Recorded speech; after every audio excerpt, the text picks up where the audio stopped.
Hello semua, selamat datang ke Do It Yourself Inspiration Kids Club. Selamat datang ke video slime baru. Saya nak cuba resepi slime dengan gum, sodium bikarbonat dengan air contact lens. 3 bahan je. Selain tu, saya ada mangkuk kaca kat sini dengan batang kayu untuk kacau. Mula-mula saya masukkan gum dalam mangkuk kaca ni. Dia tak banyak pun. Ada lebihan sikit je. Saya masukkan lagi tapi dia tak penuh pun. Kat bawah ni ada bekas plastik. Saya buang dia. Sekarang saya nak cairkan dia dalam microwave. Mungkin dalam 30 saat. Kalau dia tak cair juga, masukkan lagi 30 saat. Macam ni lah rupa dia lepas saya dah masukkan dalam microwave. Dia tak cair sangat. Lebih kepada slimy sikit.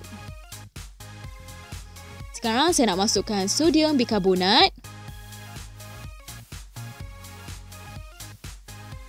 Awak nampak kan? Sikit je. Saya kacau dia dulu.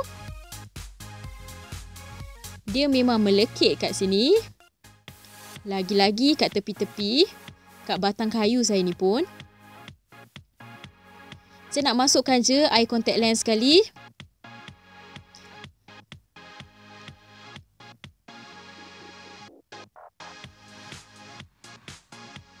Beberapa titik je. Sekarang saya nak kacau dia.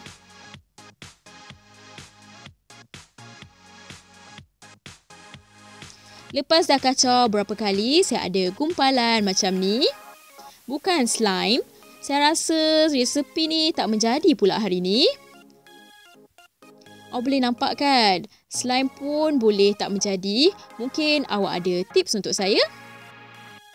Macam mana nak buat slime dengan glue stick?